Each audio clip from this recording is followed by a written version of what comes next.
kamata su shugabani da aka same su a wurin su ne za su gaya mishi ya cire hula ko kuma su cire hula domin ba shi kaɗai ba ne. Amma can I say they were carried away da mutane ko kuma da irin caliber of people da suka zo ziyarce su a wancan lokacin. A kashin gaskiya idan a yau Crista zai je masallaci a take a wurin za a gaya mishi ba mu shigan masallaci da takalmi domin wuri ne inda ba a zuwa da takalmi da tafin kafa ake zuwa. Wato jiya ne a ranar gizo na ga hotuna suna ta yawo, hotunan shi Professor Isa Ali Pantami, governorship candidate in PDP a jihar Gombe State.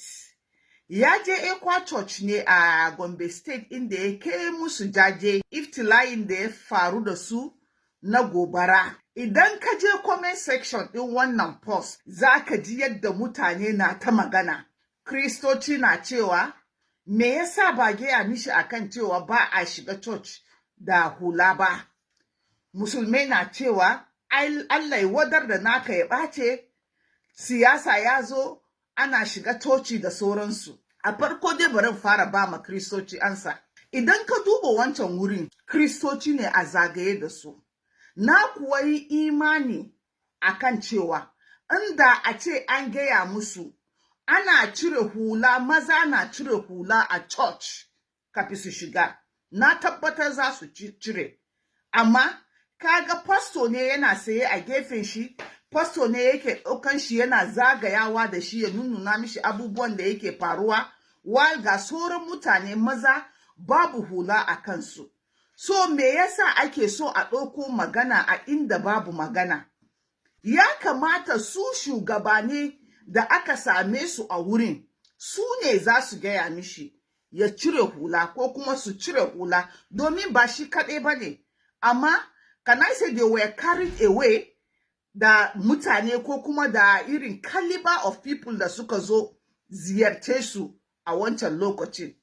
A kashin gaskiya idan a yau Crista zai je masallaci a take a wurin za a gaya mishi ba mu shigan masallaci da takalmi domin wuri ne inda ba a zuwa da takalmi da tafin kafa ake zuwa.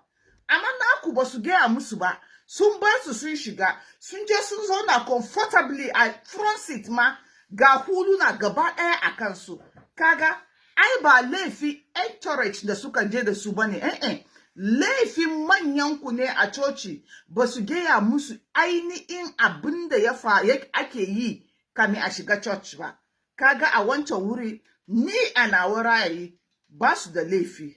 Na biyu musulmai masu cewa Allah ya wadar naka ya ɓace, ku ne kuke kawo mana tashin hankali a kasarmu da kuma arewacin Najeriya. Musulmi Crista ya so yau zai je masallaci, a bar shi ya shiga ya yi abin da ya kamata ya fito ya samu jama'a. Ka gani a haka din da za mu samu tafiya tare. Bai kamata mu ringa kawo bambance-bambance a tsakaninmu ba. A'a, Allah wadar siyasa ya zo, an shiga, siyasa ya zo, an san cewa a wannan lokacin politicians ɗinmu za su ringa bin wasu wuraren su jajinmu ne suna yin maganganu, domin suna neman kuri'unmu. Babu wani abu a ciki, ya rage naka ka yi zaɓe ko kuma kar ka yi zaɓe, ka zaɓi cancanta ko kuma ka zaɓi rudi, ka zaɓi kuɗi ko kuma ka zaɓi cancanta. Abin da ya rage kenan.